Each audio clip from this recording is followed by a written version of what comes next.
Here's how you make an entire vegetarian Thanksgiving feast on a sheet pan.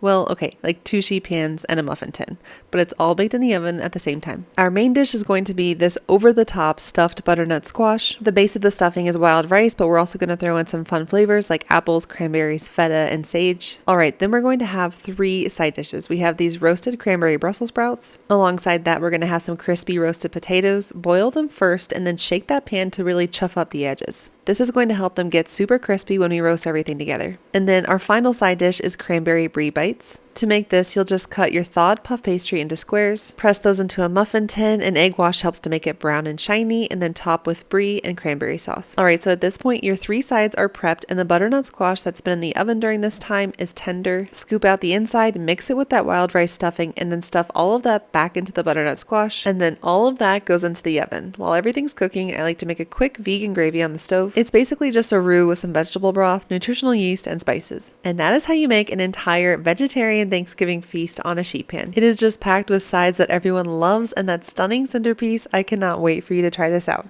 Please let me know if you have any questions about this recipe. I answer them personally. As always, let me know if you try it out, and happy eating!